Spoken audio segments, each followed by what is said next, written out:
All right, so December 20th meeting, 3:02 Newcastle-Damariscotta Broadband Committee. We've got the RFI from Tidewater, and I did email you guys that Spectrum had withdrawn themselves from consideration, but I Mhm. did get an update this afternoon from Axiom that Mark Willett intends to send us a reply to the RFI. So we currently wait on that to see if he gets it If it in this doesn't come in afternoon. today, though, it's too late, right? Yep, I would say that you are correct. 1 second here. So did anybody get a chance to go through the RFI with a fine-tooth comb? Anybody want to? I did a broad brush kind of it. Mhm. It was really more looking at it from the standpoint of there was only one to pick from, which changes the calculus a little for that. And, True. we asked for an estimated engineering design cost, and there wasn't one, but I'm thinking that there's not going to be a separate fee for that. It's just going to be rolled into their total package. I'm guessing, I don't know. That's a good question. Yeah, I noticed there was no cost, but then I thought that would be on the fees, maybe come with the feasibility study. Mhm. This was just the RFI. It occurred to me that True. Yeah. I thought they were very transparent. I like the fact that they described all of the information with Bremen. I thought they were professional and really thorough. Mhm. So for working on this for a year and a half, it feels really good to be at this point, from my perspective. And I had a question, and maybe even Mary Ellen would be a good one to give thoughts on this. Melinda, during the call, whenever that was, a week ago, 2 weeks ago, 2 weeks ago. asked if there was going to be a request for proposal or just this request for information. And I realized, like, Island Institute just kind of like I gave you this RFI template. That doesn't mean that it, well, one of my questions was, right, I think a request for information is maybe when there's not something extremely concrete. I think of it in terms of like the Connect Main grant window hasn't opened. A company wouldn't necessarily be able to propose like, this is the project and this is how we would complete it funding wise. But one of my questions was, is Charter going to see this as, oh, well, the town didn't give us an actual opportunity to give a proposal, or is there anything that, right, that feels like it would trip you up as far as this asking for information versus asking for a proposal? And well, I don't know. if I heard it correctly, the answer to that question was that this basically is the proposal. So they didn't make a deal of it and they just basically dropped out. So it would be my take that, yeah, probably I'm not going to hear anything more about it. Maybe wrong too. And Evan, you sent us all that copy from Melinda. Yes. So because we'll have that on file as documentation. Just to say, yes, they did not want to participate. Right. Yeah. But I understand the concern just as And well. And it isn't the way I say it isn't concern from Connect Main perspective, because Right. they know all too well that how communities, how various ISPs respond to communities when it comes to this kind of public-private partnership work. So I think that what you have done is certainly due diligence from Connect Main perspective. And if I could, I'm just reading from the email that Melinda sent to Evan, and it says, I wanted to let you know that Charter has decided not to submit a response to this RFP. However, we are still open, willing to discuss build out opportunities directly with each community. So she assumed it was an RFP. Yeah. Well, thanks. Not to derail us, but. Yeah, no, I agree. Whether it's an RFI or an RFP, they could have responded. And as Matt just pointed out, they might have thought it was an RFP, but you couldn't have done a really more direct RFP because you're not sitting on a bunch of money. You don't know exactly what you want to do. So the RFI, I think, was the perfect step for you at this point. And they asked multiple times whether the town was ready to commit ARPA municipal funds, county funds, or anything else. And I said that we're attempting to go for Connect Main funds first. And then if that doesn't prove to be successful, then we'll look at the next opportunity down the line. So that's, they wanted to know obviously about initial municipal commitment. And they don't Um, want to hang out for the ride as we go yeah. and seek those, probably. They want to come in afterwards. Right. Just a hunch. I did have one question, and Krista, you can probably answer this about Bremen's perspective. Bremen didn't put in any money, correct? In kind. Right, But that- no dollar amounts, but ARPA didn't exist at the time. Right, I think that right. it would be, yeah, I do think that that is definitely like the next conversation this committee Right. needs to have, is how to go to the public about matching funds, which will absolutely play into the points for this upcoming Connect Main round. And And that was, yeah, that was kind of like the building into the next thing where I wanted to know if during Bremen's, did you guys haggle over the base packages that LCI Tidewater offers? So they offer 50 by 10, 100 by 20 for their bases, and then they also offer 50 symmetrical and 100 symmetrical. mhm. Yeah, no, we did want to change the, we've had people on the committee who felt like there should be, that symmetrical should be the base offering. We kind of pushed back on that. Mhm. I think that one town, a small town by itself doesn't have a lot of leverage, but that these were things that kind of, jeopardized Tidewater's chances with Bremen throughout the negotiation. Like they saw that that there were some sticking points, the required landline, and basically because I think they realized that Bremen was in a tough spot and really only had, they were eventually able to kind of say, no, we're not going to do that when it came to asking them to change on prices. But what they did commit to was, an affordability option that the committee is still working on with them. And so I think that with the definition of broadband having changed to 100 over 100 for the state, and the fact that you've got multiple communities in your initiative, as well as Bremen kind of made it clear that these topics around symmetrical speed and affordability were really important, that you can kind of build off of that work. And I think that you do have the ability to push a little harder, hopefully for more concrete results in those regards than Bremen had.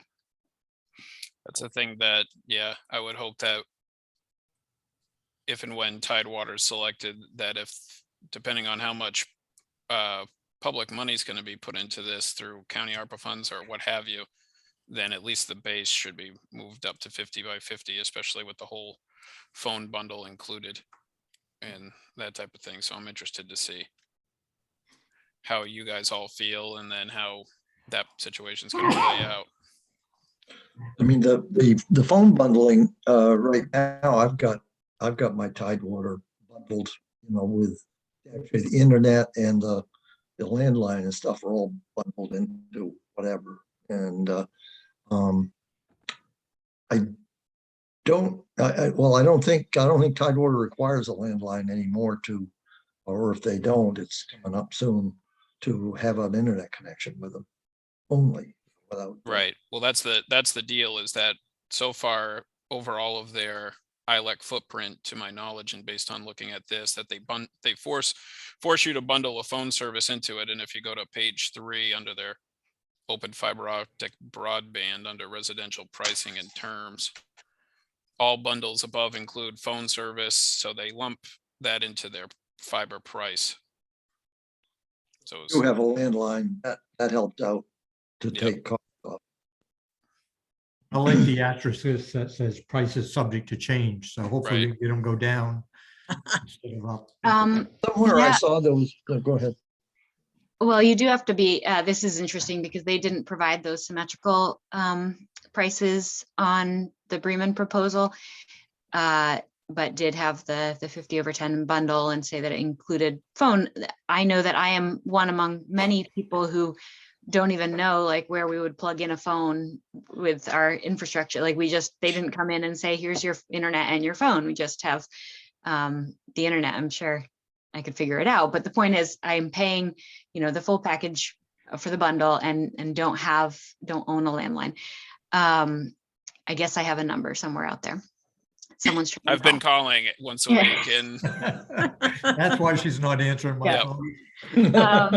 But what I do want to let you know that I think this is something you could push back on because it would, Alan and Randall have been very transparent that it would be very hard for their business overnight to go from a place of, having this price, $69.95 as their base price, is $20 more than it costs for someone in Bodenham to get LCI because they don't have to get a landline in Bodenham. So they can get, 50/10 for $49.95. So I'm required to pay that amount because I live in the ILEC, even though I don't use the phone. And if they dropped that requirement and let everybody in their ILEC territories drop, if they wanted, that could be a big financial blow to the company. They're just used to having this baked in. But one thing that they're talking about doing is that they shared with us on a call at some point was giving people the option of maybe having the symmetrical speed. So 50/50 for $69.95 if they're not getting a phone. right, So I wouldn't. that sounds much more appropriate. And that's one thing where I would push back on this is like, well, we don't want to commit to, it has to be 110, 109.95 to do symmetrical. What if someone without a phone line wanted to do 50/50? And don't quote me on that because I think it was kind of off the record, but I think that those are the kinds of things that you could push back on, just that there are a lot of people who will want to take the service but won't want to pay for a landline if they're not using one. Do these discussions need to happen before we pick them? Or is it part of the Connect Main application? There are, there's, obviously they're going to be developing the construction cost. Yeah, well, Main. I think that there is a benefit to having as many conversations before you Oh, yeah. pick them Yeah. as possible, but you don't want them to kind of be like, you're taking too much of our time, we're going to go to another community, which any community would be asking them questions about their Yeah, no. proposal. So Bremen did go back and forth on a lot of these types of pricing questions, but again, ended up not necessarily, we did achieve, I can look back at some of the things that the committee was able to achieve in these back and forths, but the overall proposal didn't change that much in the time that we had the back and forth. It was just that we had to make a decision, and it still felt like the right decision despite not getting our way on a number of matters. We've sort of tied ourselves in, at least in the RFI, to actually making the decision who to use by January 7th, I think it is. Yep. And these discussions certainly could affect that, but not, it's really a matter of, okay, when's the optimal time to submit an application to, now we've got, looks like we've got Noblesboro in the mix as far as Tidewater goes. Not necessarily, I guess we have to decide, are we gonna do the Connect Main application with all three towns or just the two towns that we're representing? I think that'll come down to if and when Tidewater commits that they are going to write the grant, and if they feel comfortable with they did the similar study, but they did one in-house for Noblesboro. So can't say to what level they inspected all of the unserved, and if they did so outside of their footprint in Noblesboro, because about a third of the town is outside of Tidewater's footprint. But if they've got sufficient data to submit to the state to say that these addresses qualify as unserved, it makes as much sense to me as it does anything for them to have Noblesboro in the mix as well. Yeah, when we talked with them and I brought up this thing about showing that my road coming up here where the 3 houses are served. They're served if you're down on 215, but you're connecting more than one house. It's not as if it was a driveway. So that's really got to be taken a look very carefully as far as Tidewater goes, because they don't want to buy into all of a sudden realize that it was served and it's not served. So. Right. Yeah, and it's in their financial best interest to accurately figure out who's served. Just to respond to, I don't know whose concern it was about whether or not they'd get frustrated if we asked too many questions, but I mean, I think as a committee, it's our responsibility to do due diligence for the towns, and we can not just throw a bunch of questions at them, we can organize them and send it to them.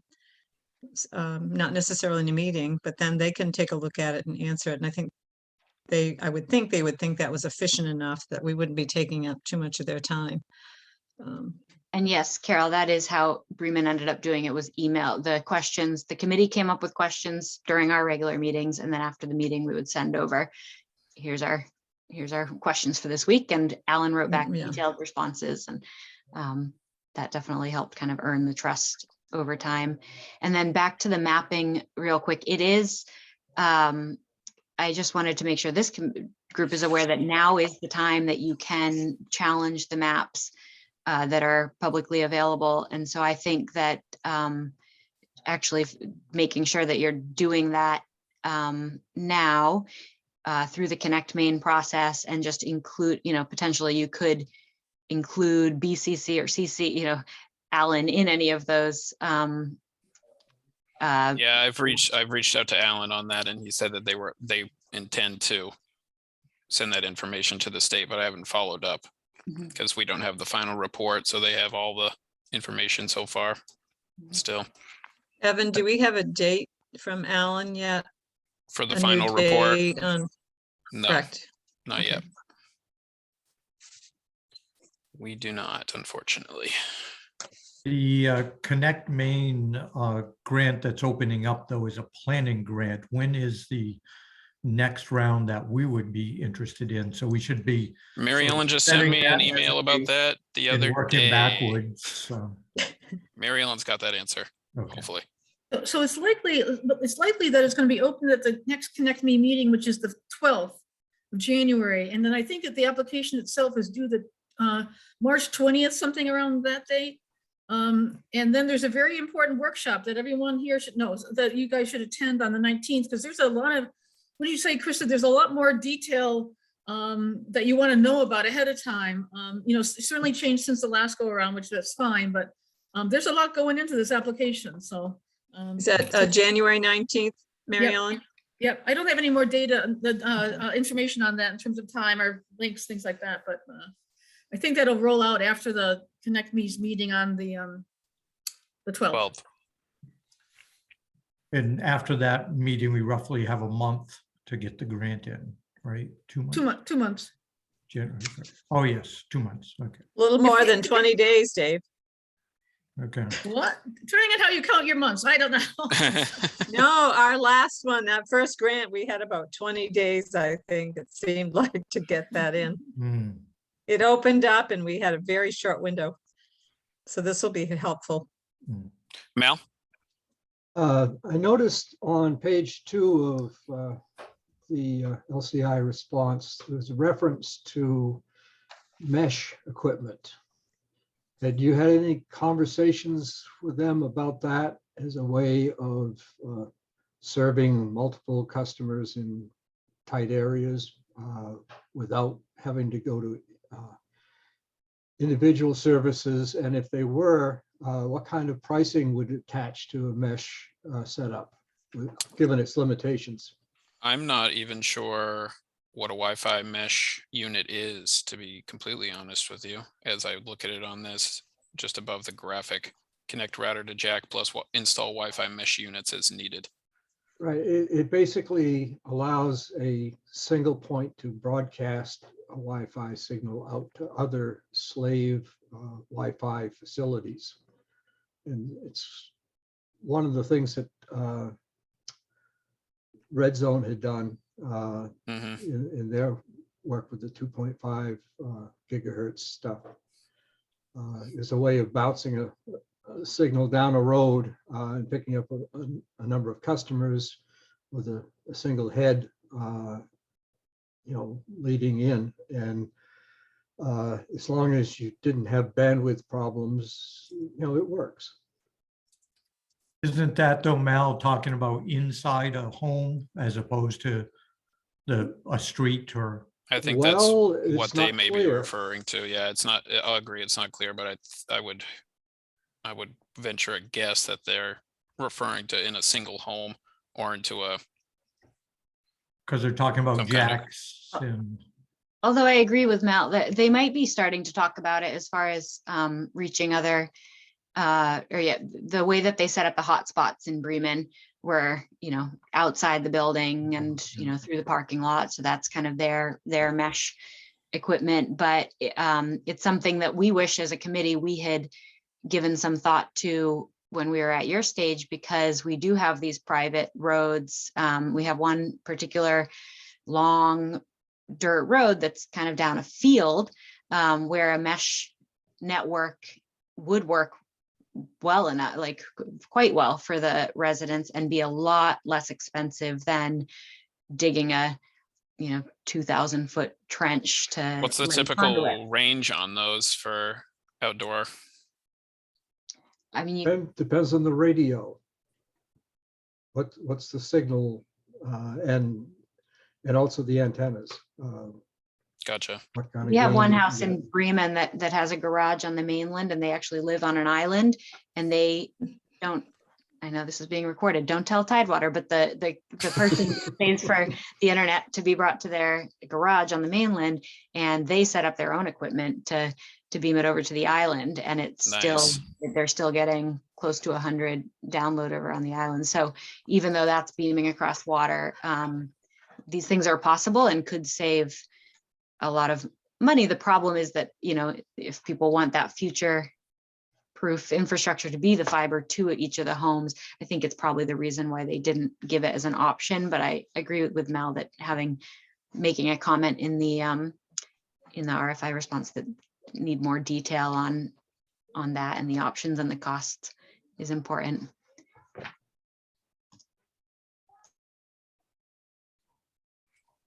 Cool. Hey, More so. I've got a question, Evan, has really nothing to do with the overall thing that we're talking about, but if I had a particular question on the setup at my house eventually, should I talk to Alan? Is he the person to talk to, or is there a lower level guy over I there? assume that their customer service would point you Okay. in different directions to a tech. Yeah, okay, I assume so too. I think, isn't Alan mostly sales and He's listed as marketing something, so marketing? yeah. I did talk to somebody that happened to answer the phone, and he was very good to talk to, so must have just been a luck. Mhm. Didn't get the name. And one other thing we were discussing, putting together a rubric, not knowing if we're going to have multiple responses. So should we get the response from Axiom? Should we plan on creating a rubric? Well, that may be the case. I brought up that question this morning, like it doesn't seem to make any sense if you only had one response. Right. But certainly if, And I hadn't heard from them at all until this afternoon. So when I Okay. was in a meeting that they were also in, so And hadn't. does it sound like Spectrum is maybe coming back to us? I mean, somebody, or maybe did I get it wrong and it's Axiom? the Axiom is sending a response, not Oh, okay, all not right. Spectrum. Okay, so I Right. wasn't sure if they had reconsidered their thing, but that's good, because you have somebody locally that you actually can talk with and get responses from is really nice. Yep. So any other questions or considerations for the RFI at this point? No, I guess if it was only one thing, I would probably, maybe suggest we make a decision today, but there's a bunch of different things that I think we need to go back to East Tidewater before we can do that. And might push that January 7th date out. To I get the guess we answer. will wait and see this afternoon to see if we get a second response. Let's see, next on the agenda, I sent you guys a copy of Susan Corbett's scope of services. She's the executive director, I think is her title, director of the National Digital Equity Center, which yeah. has its home office right in back of Mary Ellen's office somewhere. They've got her hidden. And I've talked to her a couple times about their service. And if you go to the second page, it says attachment B. I think it's supposed to say attachment A. So I think that's a typo. But basically her office group provides the service to identify gaps in digital literacy and affordability in the town, to identify those people, help them with the same things that we've been talking about. So the emergency broadband benefit, which is turning into something new in the next couple months. They have an affordable equipment program where they can get low cost or free devices to low income people and seniors. They also address Wi-Fi hotspots in the public, and they also have a program where they provide digital literacy courses and these types of things. And then I spoke with Mary Ellen about this, and there's a possibility that the county could also fund a portion of this through the county ARPA funds. So that's kind of the update as to what she provides, and I'm not saying that there's anything we should commit to today, but putting it out there. She is one of the 7, I believe it's 7, board members for the Connect Maine Authority. So I would say that she's their key person for digital equity. Susan Corbett is. Right, correct. Krista, did this enter into Bremen's issue, or is it just fairly new? Yeah, sorry, as far as Connect Maine requiring a digital inclusion. Well, or was that involved in Bremen's application?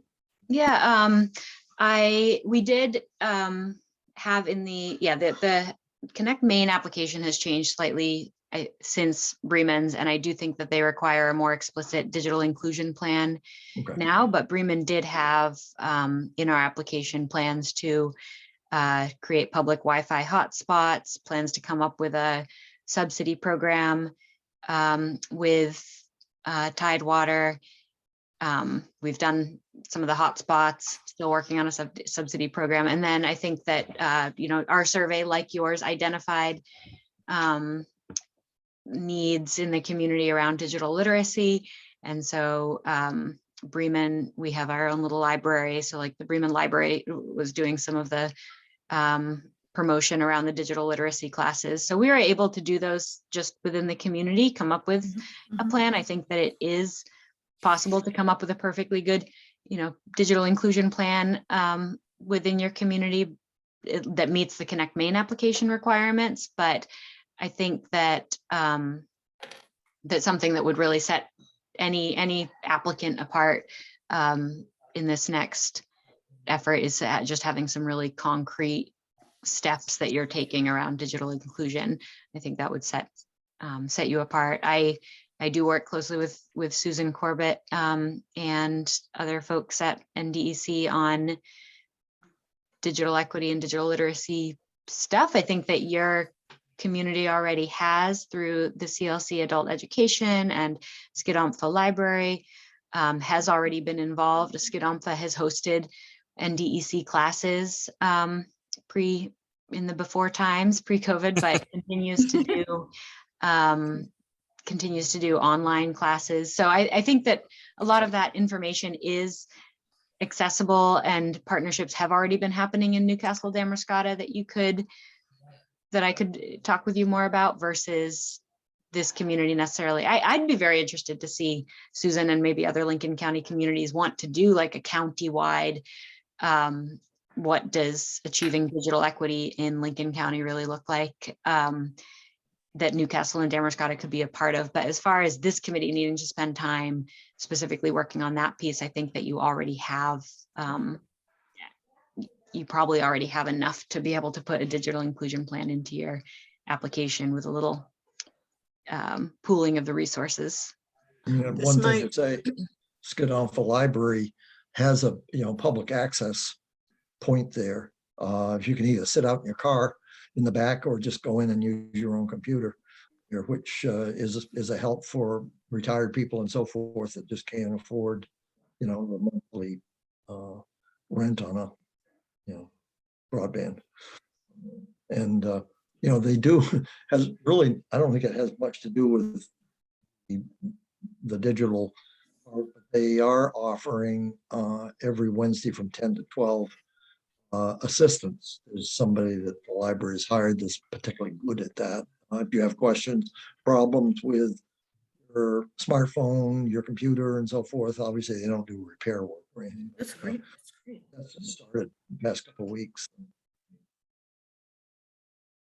Yeah, so that was just something I wanted to bring up, and then Mary Ellen and I had talked about county ARPA funds as a possible funder of these things on a county-wide basis. So I think it's worth just knowing that this is the scope of services that are out there right now. And I agree that I've been doing some stuff too. I've spent this weekend for a couple hours talking to some people that are interested in the emergency broadband fund and getting them signed up for that. So something to talk about and coming up when we apply for the grant. So when we apply for a Connect Main grant for the build out, would we already have that plan in place, or would it be for funding to get that plan? We would want to establish what we've done, what we plan on doing, and the partnerships that exist between the library and anybody else beforehand, to say that there are tools and resources that people can readily access. And we think that requirement, which seems to be a smart one for the community, would still be in there on this new round with the new. I don't think it's going anywhere. Especially if you have a board member sort of involved there. Right. Mal? I've only been peripherally attached to this process, but so I may well have missed any comments on this following. Has any members of the board contacted the hospital to see what long-term interest they have in telemedicine over fiber? Now, in the distant past, they had tried some telephone-based telemedicine efforts, but I don't know Imagine whether they're not hooked up to fiber. right, but it isn't the hookup so much as it is Other the- patients that don't have access. Is that what you're? Oh, yeah, okay, no, good. Yeah, yeah. It's the gear at the far end that would be required to make a valuable tool out of this for anything other than just FaceTime with physicians. Whether monitoring gear could be involved. I think it was Dr. Teal in the distant past had been involved with this kind of thing. So Fine. Mal, if you or anyone else on this committee is interested in some follow-up on that, Waldeboro's broadband committee chair, Ruben Mahar, has an important IT role for Maine Health, Lincoln Health, and has, from Waldeboro LCI conversations, been exploring some in-depth telemedicine related work. And he recently asked if I'd want to or be willing to be introduced to folks on the Maine Health telemedicine board or something to talk about some of these opportunities that communities are wanting to explore for, again, concrete projects that can maximize the benefit of this fiber, that kind of thing. If Newcastle-Damariscotta were participating in conversations with LCI and Maine Health, and or again, I'm saying LCI because it's probably your likely moving forward with, but not necessarily, but with whichever provider you go to with a Connect Main grant for, that would look very, not just look good, that would be very good. It would be very good to be thinking about this broadband infrastructure as far as the end benefits. And so if there's a follow-up meeting that I could include, loop you in on, I think it would be really interesting to hear more from Ruben, who's the chair of Waldeboro's committee, what those conversations between Maine Health as well as LCI have looked like, and to maybe get involved in them, even if that means, I know that LCI is looking at doing fiber in Waldeboro too. There's Nobleboro, Waldeboro, like you're all eventually connected. So if this does shape up to be a bigger project because that benefits everyone, then I think you could definitely piggyback off of that Maine Health telemedicine LCI work. Did you have any sense in your conversations with Mr. Mahar as to how far along Maine Health was in their development of software and potentially endpoint hardware? I haven't. I think that was what he was. No, he just said, would you be,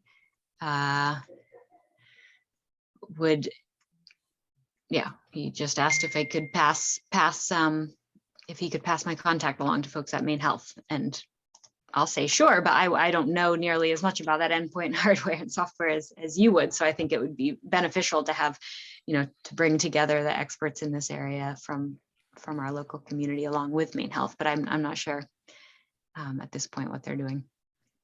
Thank you. Definitely something we'll have to look at, talking to those groups in the future, probably coming right up here.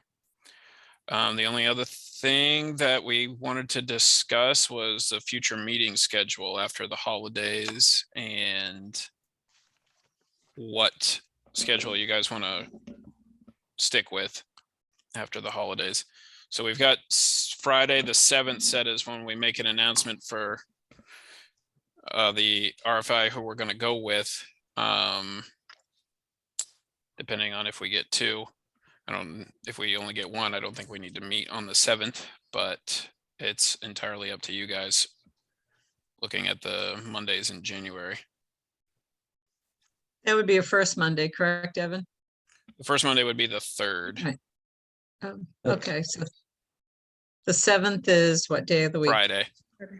Oh, yes, be you the just said that. 10th. I'm sorry. Yep. Yes, Okay. 10th or 24th for January. If we did 2nd and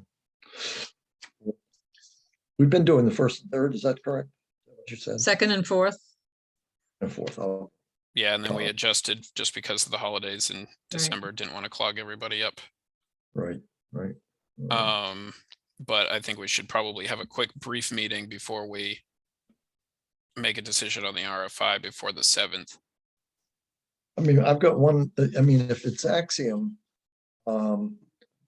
they are chosen, do they have to run a complete system independent of all the other stuff that's there? Or how do they work that when there's existing broadband network in the town? I think that they would probably overbuild and they probably would have more detail on a RFI they put forward. I mean, what I'd be really concerned about bringing somebody new in like that is whether they wherewithal to service downtimes, problems, storm-related stuff. Who do you call? Yep. Are they, that probably is the biggest, obviously. This is talk about why the we town. need the rubric in case we get two, so we Well, don't have to yes. have this debate. Right. And we get to choose, George. I know. Well, let's wait. Maybe not an even question. We have to go And there with. An hour and 19 minutes, I think. You're gonna is- send us the timer, Evan, and go, we made it? I've already started the website. You can look at it soon. Oh, so you can have a timer right up on the screen? Yep. That's why you do such a great job for us. Hey, You are appreciate it. appreciated. So should I send you guys an email if we get a reply from Yeah. Axiom and then consider meeting on the 3rd of January? Does that work for people? Yes. Just a brief one, and then we can switch back to 2nd and 4th. Yep. Mondays. So then that would be January 10th and 24th. We'll have a regular meeting. And then hopefully by then we'll have something from Tidewater for further discussion. Yeah. Yeah. I anticipate it coming out soon. Yeah. So, all right, we'll plan on a brief meeting on the 3rd, just to update on the RFI, and then we'll put the notice out on Friday. Should make the paper the week of the 12th. And we'll have a regular meeting on January 10th and the 24th. The 10th is 2 days before the next Connect Main meeting. The next week, they have the forum on the 19th. And then the 24th would be another regular meeting for this committee. So there, I'll put that in the schedule. So Evan, this is Marty. Yep. Can I assume that I mean, I've looked over, as George did, I looked over everything quickly. Are you assuming that the Tidewater response will lead to 100% access availability to every household in the Twin Villages? Mhm. So, That's the plan. Yeah. And then there's going to be obviously gaps where there's underground service, where there isn't conduit, and those types of things, where there's one house down a very long driveway. Mhm. And they've detailed on page, they've detailed that somewhere of what they include in a hookup. First, 250 feet of aerial fiber drop or 125 feet of buried conduit. So anything beyond that is, at this point, would be on the consumer. And they're not overbuilding in the Spectrum area. Well, Yes, yes, they are. would be. Yep. They would be. Entirely. But Yeah. the funds from the state, from Connect Main, only go toward unserved people. But Krista, you were going to say? Yes to that. And, but sorry, backing up onto the long personal driveway, private driveways, Peggy Schaefer did share that this next round, the unveiling of the statewide broadband intelligence platform is where you're going to be able to see a much better map than that one that currently exists on the Connect Main website. And the new map will basically, based on the number of homes within any area that match the unserved definition, there'll be kind of like a polygon, a shape that says these are, this is an unserved area that your project can address, but that project has to bring high speed, bring fiber to every home In that polygon. and that the cost, and that the application itself has to account for the full cost of bringing fiber to every home, regardless of private drive, if it's a public road or a private driveway. And so I think that it would be very important for the committee to make sure that, regardless of whether Tidewater is asking the customer to pay for it or the town to pay for it, or whether they're paying for it, that those numbers be transparent, because those were costs that weren't included anywhere in Bremen's. But for instance, one of the roads that we're talking about is going to be $15,000 to build to down to each, or more than that, probably close to $20,000 to really build down to each of those homes. And that wasn't a price included in Tidewater's original cost, because they were basing it on this 250 feet. So I think it would be important to get those costs, not to say, Tidewater, we expect you to spend this. I mean, even if there is some, but just to have clear, transparent expectation from the community side that, like, for those cases of more than 250 feet from the public pole, this is, the customer responsibility. This is how much, if the town wants to commit any percentage to helping with those costs, or have some process by which people can apply for funds to help with those costs, great. But those numbers have to be there. It has to be part of the total project cost. And that is, you have kind of Connect Main's backing on that if Tidewater pushes back. Awesome. That's new information for me. So probably be more in depth when they put out the grant application. Go ahead, Mal. Has anybody identified any high density areas where a single, let's say, symmetric gigabit drop is made, and then you use mesh to go out and hit targets at, let's say 100, you could get 10 targets at 100 symmetric. What kind of cost situation would that be, both for the customers and for Tidewater? I guess we'll probably expect to hear more about that on a case-by-case basis, where it's Right. obviously going to be a huge hurdle to pay for the service to get to where it's going.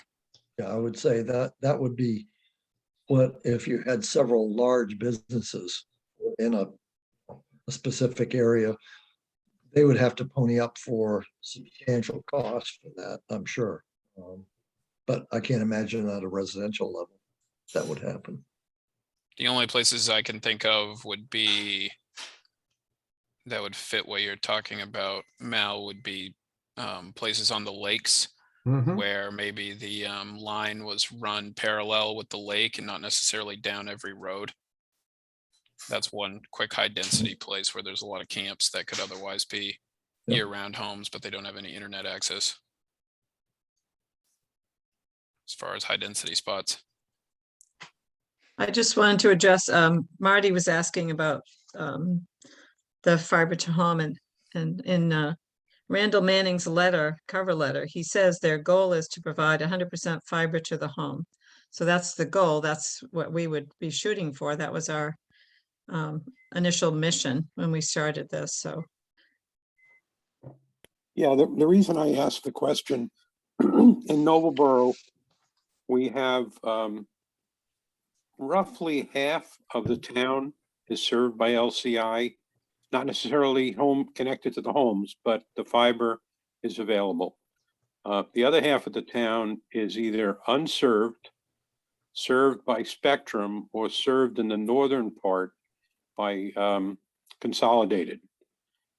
And so what we'd be looking for as Noblesboro is 100%, where we can overbuild Spectrum, get the unserved, and boot all that we have in the northern part of the town through Consolidated is a DSL, which will soon be, well, I guess it is already underserved. So 100% would be our goal. well, and that's what he states about overbuilding for Mhm. Damariscotta Newcastle. The way I understand his letter and response is that's what their goal is. They would be working on that as well. Good. No, I'm if I was in their business, I'd be doing the same thing. Isn't that how you interpret it, Evan? Yep.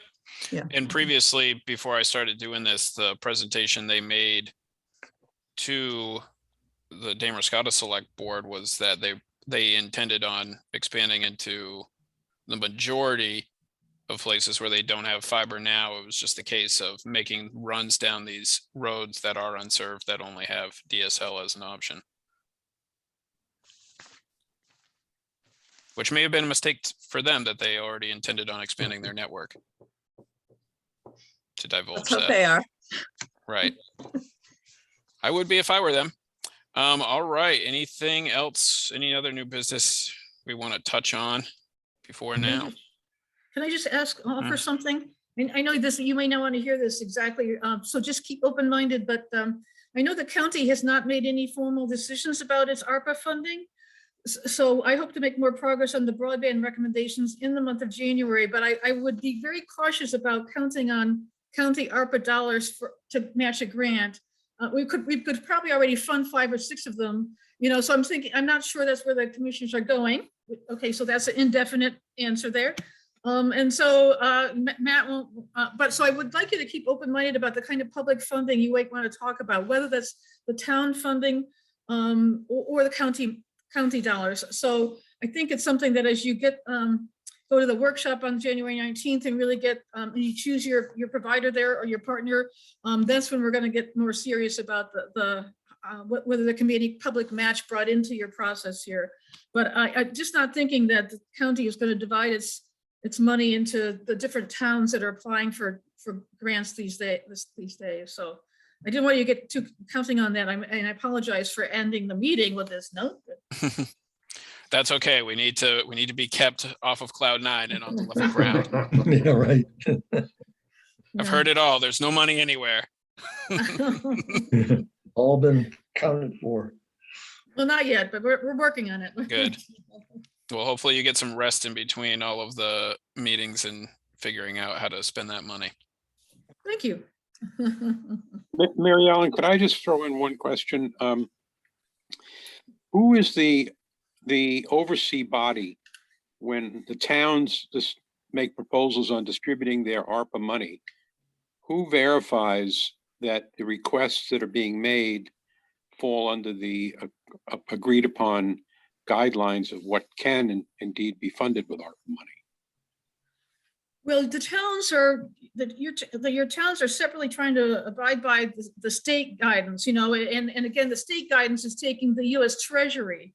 What is it called? I think interim rules. So there are interim rules that were developed, I think in the summer. I'm not sure how much progress they've made, but when the state sent you the money, they're sort of saying, they're saying to you, you can spend this money, but within these buckets, according to these criteria, Marty. So your selectmen should have the interim rules from the US Treasury. Right. No, and I've seen those. I'm asking really an oversight Oh, question. Yes, well- the town should do, all the towns should read that and make recommendations, but is there an oversight at some, either the county or state or even federal level to Or make county sure? County Not- commissioner? No, the county doesn't mess with your money. So I don't know, Evan, whether it's a state agency, but it's in the end, it's the US Treasury who's going to come after you guys. I was just going to say that Matt and I attended a Mid-Coast managers meeting a few weeks ago, and the contact point is the Maine Municipal Association legal department for what they have for suggestions on compliance. And ultimately, it's going to be the US Treasury that if you have any screw ups there, you're going to have to answer to them.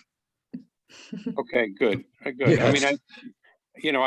I always like to have somebody policing the barn other than the residents. Like in the building field, the ADA requirements back in 30 years ago when they were made, you know, prescribe what needs to be done and so forth in certain times to do that. But ultimately, there's no enforcement at the state level. If somebody complains that they're not accessible, it goes to the US Justice Department. And guy I talked with up at the fire marshal's office says, you don't want the Justice Department involved.